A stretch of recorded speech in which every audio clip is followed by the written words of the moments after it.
আমি এখন আছি পৃথিবীর সবচাইতে উঁচু বিল্ডিং বুর্জ খলিফাতে।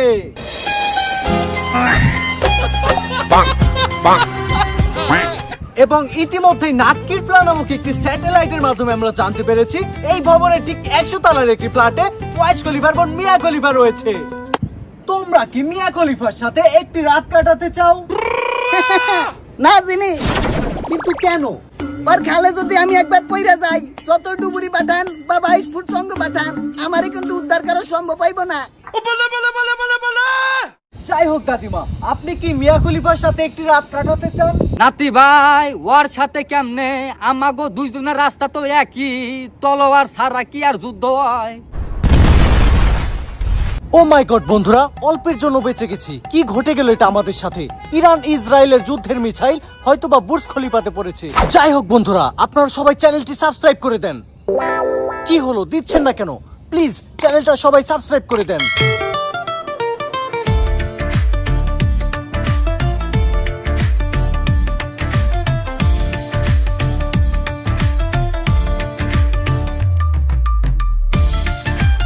বন্ধুরা, আপনারা দেখতেই পাচ্ছেন এখন আমার সাথে আছে দক্ষিণ এশিয়ার সবচাইতে জনপ্রিয় টিকটকার মনির।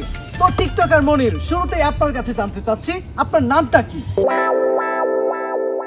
হালাই মনে হয় আমার মতো টিকটক করে। তো মনির, তুমি কি তাণ্ডব সিনেমা দেখেছো? না জিমি, তাণ্ডব সিনেমা দেখার সৌভাগ্য এখন আমার হয়নি, কিন্তু তাণ্ডব সিনেমার লিঙ্কটা একজনের কাছে আমি চেয়েছিলাম। কার কাছে? সাকিব খানের কাছে। ও এমজি, সাকিব খান তোমাকে উত্তরে কি বলেছিল? কইছে হালার পুত হলে যে দেখগা, লিঙ্ক মারাইতেছে। বন্ধুরা, আজকে আমরা লাইভ এক্সপেরিমেন্ট করব মনির আসলে কত বড় দক্ষ টিকটকার। মনির, তুমি যদি লাইভ টিকটকের মাধ্যমে আমাদেরকে মনোরঞ্জন করতে পারো, আমাদেরকে সন্তুষ্ট করতে পারো, তাহলে এই ব্যাগে থাকা $10 মিলিয়ন হয়ে যাবে তোমার।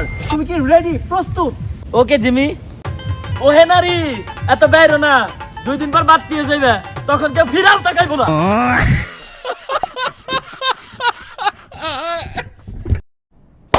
সবই ঠিক ছিল বন্ধুরা, কিন্তু মনির এই ব্যাগে থাকা $10 মিলিয়ন পাচ্ছে না।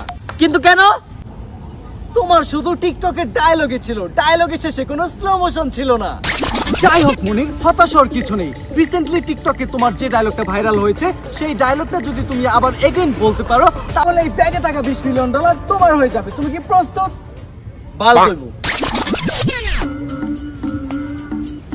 বন্ধুরা, মনির হতাশ হলেও আপনারা কিন্তু হতাশ হবেন না। ভাইরাল ডায়লগটি আমি বলে দিচ্ছি। আমরা যেখানে সেখানে হাগি না, হাগলে হাই কমোটে হাগি। বন্ধুরা, বাংলায় একটি প্রবাদ আছে, যে মরুতে ঠান্ডা থাকে না সেই মরুতে কফিল আসে না। কিন্তু আমি জিমি আজকে মরুতে আসছি কোনো কফিল হয়ে নয়, ঠান্ডাও ধরতে নয়, শুধুমাত্র রিয়াদের সাথে দেখা করার জন্য।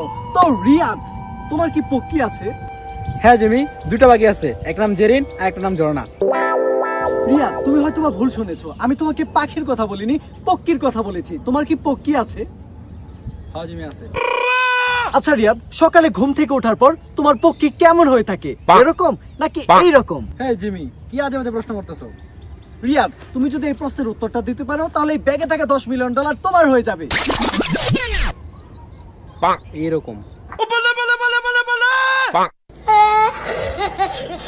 ও মাই গড, মেঘনা চাইতে বৃষ্টি। সাজ্জাদের সাথে দেখা হয়ে গেল। তো সাজ্জাদ, শুরুতেই আমি তোমার আইকিউ টেস্ট করতে যাচ্ছি।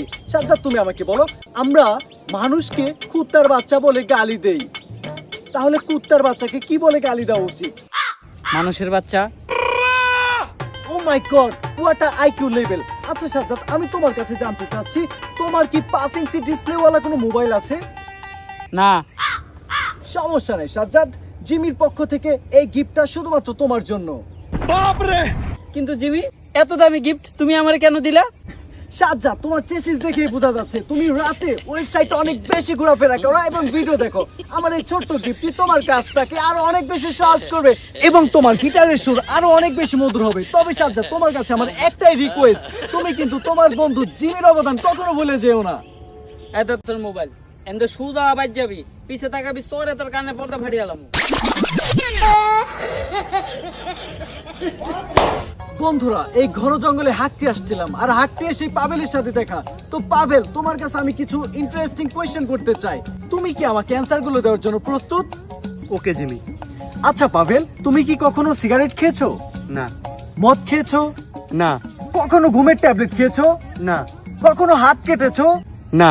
বন্ধুরা, পাভেলের অ্যান্সার গুলো শুনেই বোঝা যাচ্ছে পাভেল কখনো প্রেম করেনি এবং প্রেম করে স্যাকাও খায়নি। তার মানে পাভেল পিওর সিঙ্গেল। পাভেল, তোমার জন্য আমার পক্ষ থেকে রয়েছে অনেক বড় একটা গিফট। এই নাও সাদিয়ার নাম্বার, ফাটিয়ে প্রেম করো, খাও দাও জিও প্রিয়, অন্য কাউরে না দিও। জান সাদিয়া কি? আরে জান, সাদি আমার নানির নাম। আমি বুঝি না না সাদিয়া কি? ডাবল টাইমিং করস তুই? তোর সাথে প্রেমই করব না। Breakup breakup breakup. ও ভাই রে ভাই, গরিবের মিস্টার বিশ আরেকবার সামনে বলে খেতে ফেলে পিছু মেরে তুমি পাবলিকের সামনে মুখ দেখাইতে পারবি না। বন্ধুরা, পরিশেষে দেখা হয়ে গেল আপনার আমার সবার ভালোবাসার মানুষ মোহাম্মদ মারুফ হোসাইন ওমরের সাথে। তো ওমর, কেমন আছো? আচ্ছা ওমর, আজকে আমি তোমার আইকিউ টেস্ট করব, দেখবো তুমি কেমন অ্যান্সার দিতে পারো। তো ওমর, শুরুতেই তোমার কাছে আমার প্রশ্ন, তুমি বলো এই দুনিয়াতে সবচাইতে দুঃখী মানুষটা কি? এই দুনিয়াতে সবথেকে দুঃখী মানুষ হলো কিম জং উন। কিভাবে?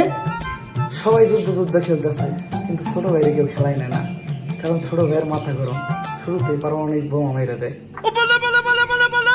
ওমর, তুমি অবশ্যই জানো প্রযুক্তির জন্য চীন সেরা, অর্থনীতির জন্য আমেরিকা সেরা, অটোমোবাইলের জন্য জাপান সেরা, কিন্তু বাংলাদেশ কিসের জন্য সেরা? সহসভাপতি। ওমর, তুমি খুব ভালো খেলছো। পরিশেষে আমি তোমার কাছ থেকে জানতে চাই, যদি ঢাকার থেকে কক্সবাজার একটি মিসাইল মারা হয় তাহলে কি হবে?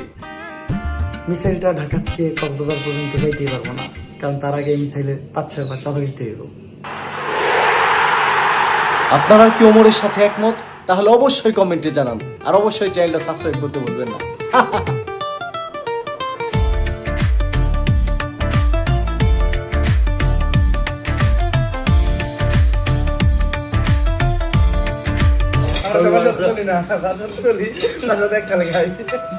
Hello hello hello, mic check. সবই ঠিক ছিল, কিন্তু একটা বিষয় বুঝতে পারছি না। সবাই তো ইন্টারভিউ নিলাম, সবার তো আইকিউ টেস্ট করলাম, কিন্তু কাকা কোথায়?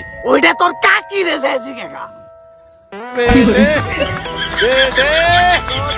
এটা মাছ গার্জেন